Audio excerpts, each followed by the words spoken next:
मैं सांक आप सभी का स्वागत करता हूं अपने YouTube चैनल सांक स्टडी सर्कल में। तो आज हम पढ़ने वाले हैं दो चर वाले रैखिक समीकरण यानी इक्वेशन इन टू वेरिएबल, जो कि क्लास 9 और क्लास 10 दोनों दिया है। ये अभी जो हम बेसिक पढ़े वो क्लास 9 का है और थोड़ी देर बाद जब हम क्लास 10 के बारे में भी इसी वीडियो में हम जानकारी लेंगे। तो बिल्कुल बेसिक से हम लोग क्या है बिल्कुल उठाते हैं, ताकि आपको क्या है कि कुछ भी चीज़ें आपको क्या है बिल्कुल ना छूटे। और अगर आपने क्लास 9 मिस भी किया है फिर भी आपको इस वीडियो में सभी चीज़ें समझ में आएगी। तो पिछले चैप्टर का भी इंट्रोडक्शन वीडियो का लिंक आपको डिस्क्रिप्शन में मिल जाएगा और पिछली सारे वीडियो जो है हमारी है वो आपके लिए क्या है काफ़ी ज़्यादा हेल्पफुल है। और ये वीडियो को आप बिल्कुल जितना ज़्यादा शेयर कर सकते हैं कीजिए, ताकि सभी को क्या है इस चैप्टर की बेसिक से बेसिक जानकारी मिल सके। चलिए वीडियो स्टार्ट करते हैं। वीडियो पसंद आया तो प्लीज़ लाइक करें, शेयर करें, नया तो प्लीज़ सब्सक्राइब करना बिल्कुल ना भूलें। तो चलिए सबसे पहले परिभाषा की बात करें तो कहता है कि समीकरण ax plus b y plus c बराबर 0 यदि हो, जहाँ पर a कॉमा बी तथा c जो है बाद यानी ये तीनों जो संख्याएं वो वास्तविक होनी चाहिए, और जो हो a b और जो a b का मान कम से कम क्या 0 नहीं हो, c का मान 0 हो सकता है लेकिन a b का जो मान होना चाहिए वो 0 के बराबर नहीं होना चाहिए, नहीं तो इसका अस्तित्व ही खत्म हो जाएगा ना। तो इसे ही हम दो क्या कहते हैं दो चर वाले रैखिक समीकरण कहते हैं। यदि बाय चांस हम ऐसे लिखें कि 2x प्लस 3y, तो ये भी एक क्या है दो चर वाला समीकरण बन जाता है। ठीक है, अभी जो हम पढ़े वो एक चर वाला है। ठीक है, अगर बाय चांस ऐसा लिखा है 0x प्लस 3y प्लस 3 बराबर 0, तो क्या ये एक समीकरण बनेगा? नहीं, क्योंकि यहाँ पर x का अस्तित्व ही क्या हो गया है खत्म हो गया। तो इसी कारण हमने बताया था कि a तथा b का जो मान होना चाहिए वो कभी भी 0 के बराबर नहीं होना चाहिए। अगर ऐसा हो गया तो समीकरण का अस्तित्व क्या हो जाएगा खत्म हो जाएगा। देखिए कुछ और बातें जो हमने यहाँ पे लिखी है कि दो चर वाले रैखिक समीकरण क्या होते हैं अनंत हल होते हैं। उसके हलों की संख्या कभी फिक्स नहीं है, जितना मान आप रखेंगे उतना मान क्या है आता जाएगा। देखिए नेक्स्ट हमने लिखा है कि x तथा y के बेमान जो समीकरण ax plus b y plus c बराबर 0 को संतुष्ट करता है। समीकरण यानी अगर आपसे बाई चांस क्वेश्चन पूछे कि समीकरण के हल किसको कहते हैं, तो कहेगा यदि ax plus b y plus c में जिस मान को रखने पर समीकरण का मान क्या आ जाए 0 के बराबर आ जाए, उसे हम क्या कहते हैं समीकरण का हल कहते हैं। देखिए हमने यहाँ पे एग्जाम्पल लिखा है 2x प्लस वाई बराबर 7। तो चलिए y बराबर हम निकाल लेते तो हो जाएगा 7 माइनस 2x हो जाएगा। अब चलिए हम बारी बारी से क्या करते हैं मान रखते हैं। यदि हम रखें x बराबर 0, क्या रखें x बराबर 0, तो y बराबर कितना हो जाएगा 7 माइनस 2 इंटू 0 बराबर कितना आया 7 आया। चलिए हम रखते हैं अगर x बराबर 2, क्या रखते हैं x बराबर 2, तो y बराबर कितना हो जाएगा 7 माइनस 2 इंटू 2, तो कितना होगा 7 माइनस 4 यानी 3। तो यही जो मान आया यही क्या कहलाते हैं समीकरण के हल कहलाते हैं, क्योंकि क्या है किसी न किसी मान को रख के क्या है कि यानी समीकरण का हल लाएगा। इसी प्रकार क्या है कि आप कोई भी मान क्या कर सकते हैं रख सकते हैं। चलिए अगर हम बाई चांस ऐसे रखते हैं y बराबर 3, अब क्या है यहाँ y का मान, तो यहाँ पर हम रख सकते हैं कि 2x प्लस 3 बराबर क्या 7 दिया था। 2x बराबर कितना हो जाएगा 7 माइनस 3 तो 4 हो जाएगा, तो x का मान कितना 2 आ गया। तो इस वजह क्या है कि आप y रख के x का मान निकाल सकते हैं, x का मान रख के क्या कह सकते हैं y का मान निकाल सकते हैं। अभी जो हम पढ़ रहे हैं वो 9 का बेसिक है। ठीक है, तो चलिए इसी कड़ी में हम आगे बढ़ते हैं जिसमें हम ये जानेंगे ग्राफीय निरूपण क्या होता है। चलिए यहाँ पर हम क्या लेखीय निरूपण हमने लिखा है कि हमेशा सीधी रेखा में होता है, यानी जो एक चर वाला रैखिक समीकरण होगा उसका जो ग्राफीय निरूपण होता है वो हमेशा एक सीधी रेखा में होगा। क्योंकि अभी हमने दो चर वाले अभी हम नहीं जा रहे हैं, दो चर वाले में यही समीकरण तो आपको 2 बार देखने को मिलेगा, लेकिन यहाँ पे क्या एक चर वाली, क्योंकि हमने आपको बोला ये अभी हम क्लास 9th में चल रहे हैं। क्योंकि हम क्या है कि हमारे चैनल पर कोई भी चीज़ काफ़ी बेसिक ढंग से पढ़ाई जाती है, ताकि आपको क्या है बेसिक से बेसिक चीज़ों की जानकारी भी हो सके। चलो वही समीकरण जो हमने ऊपर लिखा था, चलिए इसको लिख लेते हैं y बराबर 7 माइनस 2x। चलिए हमको ग्राफ बनाना तो एक डब्बा बनाना पड़ेगा, मिनिमम कम से कम आपको 2 मान क्या कर सकते हैं ज्ञात करने पड़ते हैं। यदि हम ऐसा ले लें कि यदि x बराबर 0, क्या ले लें x बराबर 7 माइनस 2 इंटू 0, तो ये 0 तो बच जाए कितना 7। यदि हम x बराबर 2 ले लें तो 7 माइनस 2 इंटू 2, 2 इंटू 2 कितना 4, तो 7 में से 4 गया वो हुआ 3। आप चाहें तो इसके अलावा और भी कोई मान क्या कर सकते हैं, लेकिन कम से कम मिनिमम 2 मान। चलिए यहाँ पर मान रख देते हैं। जानते हैं ग्राफ कुछ इस टाइप का होता है जिसमें एक x अक्ष होता है, एक x डैश अक्ष होता है, एक y अक्ष होता है जिसमें एक छोर y कहलाता है, दूसरा छोर y डैश कहलाता है। चलिए कुछ मान होते हैं 1 2 3 4 5 6, क्योंकि प्लस वाले की तरफ है तो प्लस ही सारी संख्याएं होंगी, 4 5 6 एंड 7। और जानते हैं ये जो होता है ये केंद्र बिंदु होता है जिसमें क्या x का मान भी 0, y का मान क्या होता है 0 होता है। चलिए तो इस समीकरण में देखें तो x, y के रूप में हमको क्या क्या मिल गया 0,7 एंड हमारा 2,3 मिला। तो पहले 0,7 यानी x के मान देखें तो 0 यहाँ पर, तो बाई 7 यहाँ पे है, तो इस जगह को हम चाहे लिख सकते हैं 0,7 क्योंकि सबसे पहले x का मान फिर y का मान। दूसरा दिया 2,3 यानी x पर 2 y पर 3, तो इसके सामने यानी देखें तो आपका क्या है ये बिंदु है। ठीक है, अगर आप चाहें तो अब क्या है हमको इसको मिलाना पड़ेगा। अब यदि हम मिलाते हैं तो किसी न किसी क्या लाइन से होके जाता है। इसको क्या इन से अगर मिलाएंगे तो आपको कहीं ना कहीं ये बिंदु जो है 4 पर क्या है सीधा जाता हुआ दिखेगा। तो यानी कह सकते हैं इस प्रकार क्या है इसका कोई एक ही हल निकलेगा ना, जिस बिंदु से होके जाएगा वही आपका आंसर हो जाएगा। तो क्या है इस प्रकार क्या है कि हम क्या करते हैं कि एक चर वाले रेखीय समीकरण क्या है कि मान निकालते हैं, जो मान रखेंगे उसके आधार पर ही मान आएगा।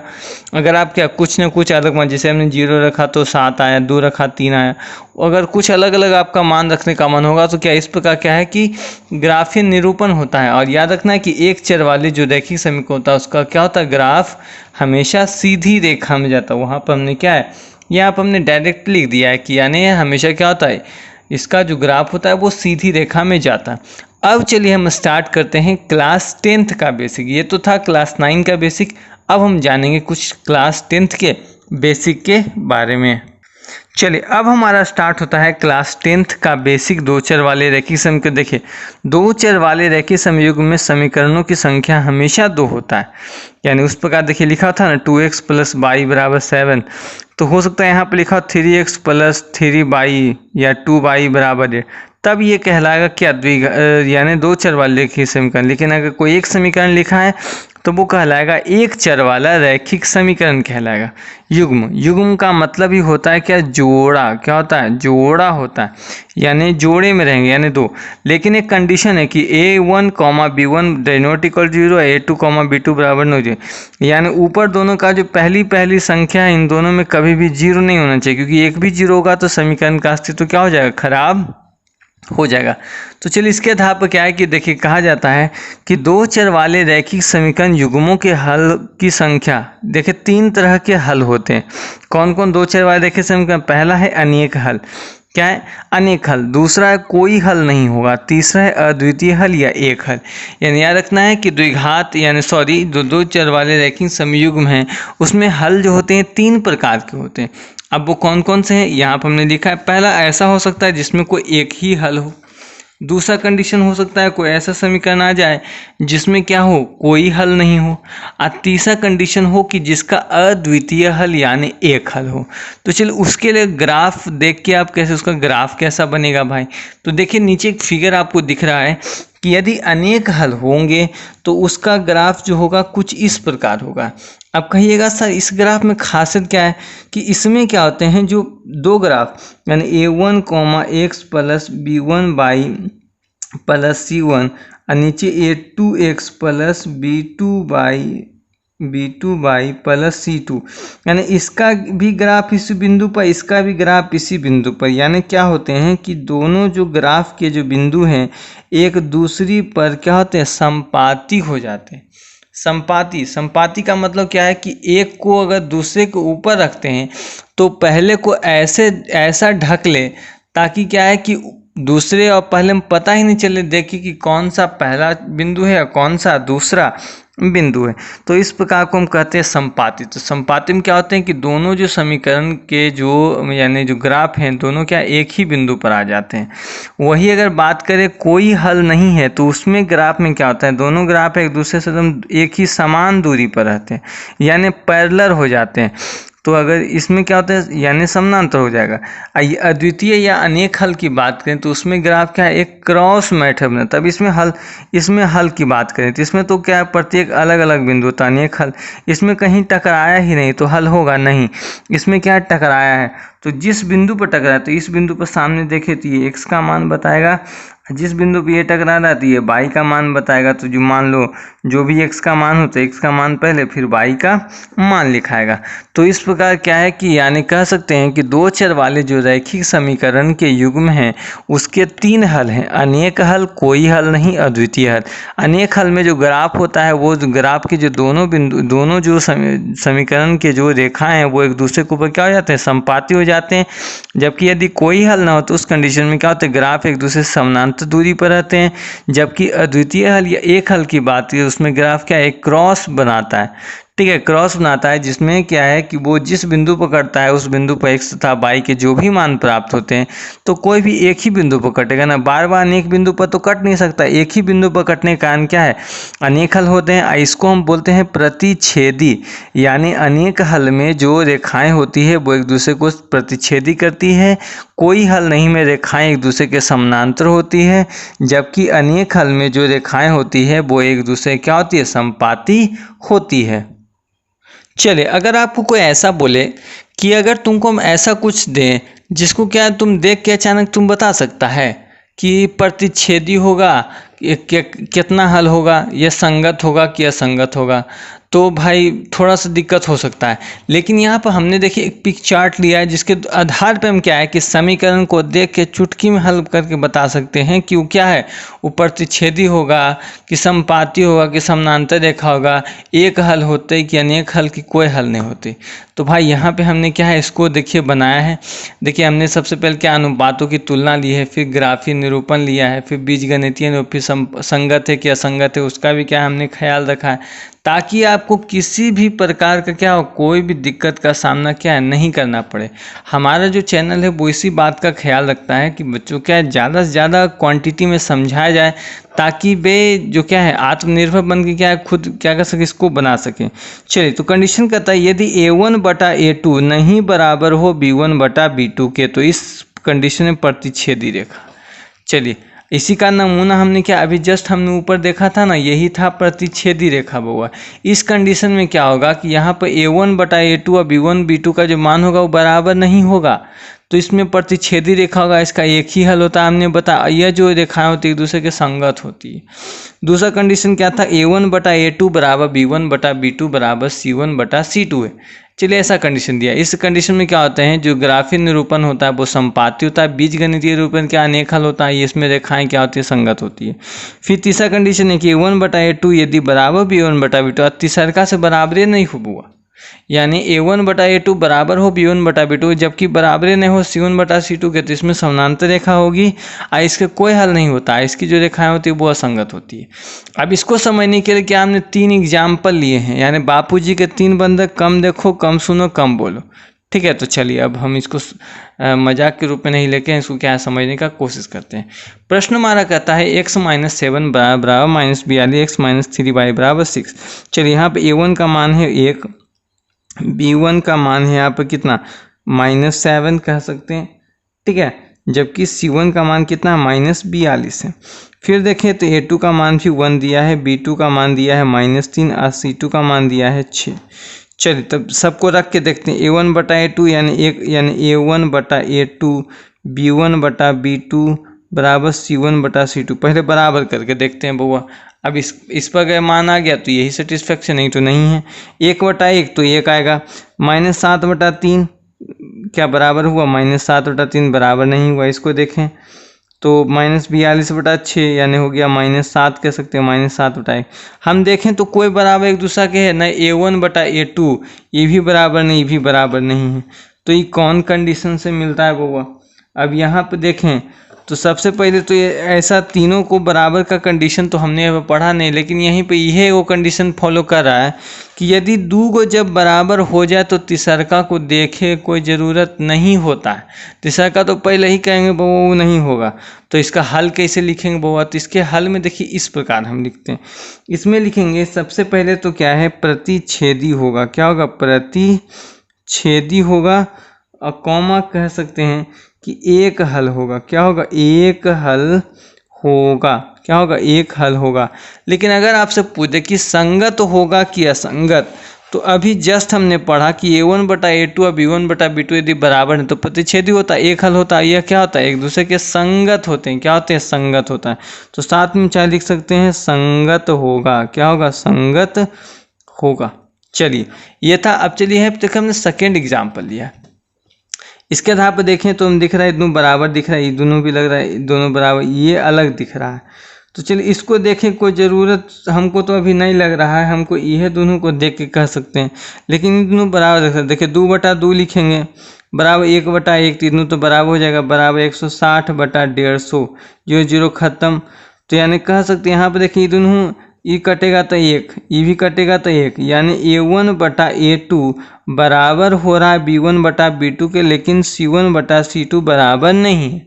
तो अभी जस्ट देखिए हमने देखा था ना कि यदि ऐसा कंडीशन आ जाए कि A1/A2 बराबर हो B1/B2 के, लेकिन नहीं बराबर C1/C2 के, तो क्या होगा, इसका उत्तर में क्या लिखेंगे, वो समांतर होगा। क्या होगा, समांतर होगा। समांतर कॉमा कोई हल नहीं होगा। क्या होगा, कोई हल नहीं होगा। ऐसा कंडीशन में जो रेखाएं होती है वो क्या होती है, असंगत होगा। क्या होगा, असंगत होगा। यदि प्रश्न में आपसे पूछता है कि संगत असंगत, तभी लिखना है, नहीं तो लिखेंगे समानांतर कॉमा कोई हल नहीं होगा। ठीक है, ये था हमारा क्वेश्चन नंबर 3। ठीक है, ये तीसरा नंबर एग्जाम्पल। अब देखते हैं हम लोग क्वेश्चन नंबर 2। ठीक है, ये जो प्रश्न है आपकी एनसीईआरटी का प्रश्न है, जो कि शायद आपका 3.1 का क्वेश्चन नंबर 1 2 3 हमने लिया। तो क्वेश्चन नंबर 1 लिया, क्वेश्चन नंबर 3 लिया। अब देखिए हम क्वेश्चन नंबर 2 यहाँ पर है ना। तो इसमें भी हम देखेंगे तो 1 यानी 3/1, इसका देखें 6/2 बराबर 3900/1300, इतनों खत्म, 3 दूनी 6, यानी 3 यहाँ पर देखें तो तीनों बराबर हो रहा है। A1/A2 बराबर C1/C2 बराबर, यानी तीनों बराबर है। तो ये कंडीशन किसको फॉलो कर रहा है, इसको बोलो। A1/A2 बराबर B1/B2 बराबर C1/C2। तो इसका आंसर क्या लिख सकते हैं, सबसे पहले तो लिखेंगे क्या बोला, संपाती होगा। क्या होगा, संपाती होगा। संपाती है तो क्या होगा, अनेक हल होगा। क्या होगा, अनेक हल होगा। और इसकी जो रेखाएं होती है वो क्या होगी, संगत होगी। क्या होगी, संगत होगी। ऐसे कंडीशन अगर बात करें जहाँ पे आपको क्या पहला दूसरा तीसरा को देख के लग रहा है, जैसे कि 3/1 लग रहा था, 6/2 यानी 3, इसका ये मान 3, इसका 33 यानी सबका मान यदि लग रहा है कि बराबर है, तो आप क्या डायरेक्ट देख के प्रश्न ही देखना है, उत्तर बता देना है कि क्या होगा। बस इस कंडीशन को आपको क्या करना है, याद रखना है। अगर तीनों कंडीशन अगर आपको याद है तो डायरेक्टली आप क्या कर सकते हैं, प्रश्न को देख के बता सकते हैं। इसी ये प्रश्न था 2/2 1 लग रहा था, ये दोनों 1/1 तो 1 है, लेकिन ये बराबर नहीं लग रहा है। तो हम देखिएगा कि 2 बराबर 1 बराबर नहीं, तो 2 बराबर 1 बराबर नहीं, तो समांतर होगा, कोई हल नहीं होगा, असंगत होगा। इसको देख के लग रहा था वो ये दोनों बराबर, ये बराबर नहीं है, ये भी बराबर, यानी तीनों बराबर नहीं है। तो हम तीनों बराबर का तो कहीं ऑप्शन नहीं, लेकिन 2 बराबर नहीं है, तो तीसरा का क्या अपने आप लग जाएगा, बराबर हो चाहे नहीं हो, कोई दिक्कत उससे क्या है, हमको नहीं है। तो यहाँ पर क्या है कि हमारे ये हो जाएगा, प्रतिच्छेदी होगा, अद्वितीय हल होगा। तो इस प्रकार क्या कर सकते हैं कि आप प्रश्न को देख के क्या कर सकते हैं, बना सकते हैं। ये चीज़ आपको याद रखना है कि यदि एक हल होगा तो ग्राफ क्या होगा, संपाती होगा, और यदि कोई हल नहीं होगा तो क्या होगा, समानांतर होगा। जबकि अद्वितीय हल या एक हल होगा तो वो जो ग्राफ होगा या क्रिस क्रॉस विधि क्या करेगा, बनाएगा। तो आइए अब हम जानते हैं कि आखिर ये जो ग्राफिन यानी ये जो हमारे 2 चर वाले रैखिक समीकरण, इसको कितने प्रकार से हम क्या हल कर सकते हैं, कितने प्रकार के ये होते हैं। चलिए, तो हमने लिखा है कि रैखिक समीकरण युग्म को हल करने की क्या है, 2 विधियाँ। 2 विधियाँ कौन कौन है, पहला है ग्राफीय विधि, यानी उसको आप ग्राफ द्वारा सॉल्व कर लो। दूसरा है बीजगणितीय विधि, यानी जिसको बीजगणित के रूप में क्या कर सकते हैं, आप सॉल्व कर सकते हैं। चलिए, अब इस बीजगणितीय विधि के द्वारा क्या, इसको 4 प्रकार हैं, जो कि आपके चैप्टर में इन चारों का वर्णन क्या है, बारी बारी से दिया है। हम इस वीडियो में चर्चा नहीं करेंगे इसके बारे में। जैसे जैसे आपका चैप्टर आता जाएगा वैसे वैसे हम क्या है, चैप्टर में ही क्या है कि हम प्रतिस्थापन विधि, विलोपन, तुलनात्मक विधि, वृत्त, चारों विधि क्या वहाँ पर हम सॉल्व करेंगे, उसके बारे में हम जानेंगे। क्योंकि अगर हम इस बारी बारी से बनाते रहें तो वीडियो काफ़ी ज़्यादा लंबा हो जाएगा और आप पूरा देखेंगे नहीं। तो इसलिए क्या है कि हम जैसे ही चैप्टर स्टार्ट करेंगे, जो विधियाँ आती जाएगी वैसे वैसे क्या उसको हम प्रूव करके क्या है आपको बताते जाएंगे। चलिए, तो 4 विधि। पहला है प्रतिस्थापन, सब्स्टिट्यूशन। आपने देखा है कि क्रिकेट जब होता है तो क्या करता है कि यदि कोई खिलाड़ी डैमेज हो तो उसके जगह कोई दूसरा खिलाड़ी आ जाता है, यानी एक को हटाया तो दूसरा का आ गया, तो उसको हम प्रतिस्थापन, विलोपन, यानी एक को हटा के एक को हटा दो, यानी एक को कट कुट करके दूसरा का आ गया अपने आप, तो उसको विलोपन यानी एक को खत्म करो तो दूसरा का मान लिया। तुलनात्मक यानी दोनों को तुलनात्मक करो। दूसरा है ब्रज गुणन यानी क्रॉस मल्टीप्लिकेशन मेथड। तो ये 4 प्रकार की विधियां जिसके द्वारा क्या किया जाता है, रैखिक समीकरण युग्म को हल किया जाता है। इसके बारे में हम बारी बारी से क्या है हम वीडियो में पढ़ेंगे। तो आज के लिए इतना ही, मिलते हैं नेक्स्ट वीडियो में, तब तक के लिए धन्यवाद। और हाँ, वीडियो कैसे लगी कमेंट बॉक्स में जो बताएं। बहुत सारे ऐसे विद्यार्थी हमारे हैं जो वीडियो देखते हैं बट हमारे चैनल को सब्सक्राइब नहीं करते हैं। उनसे आग्रह है प्लीज़ सब्सक्राइब कर लें, थोड़ा हमारा मोटिव बढ़ाएं और हमारे चैनल को जल्द से जल्द क्या है ग्रो करवाएं।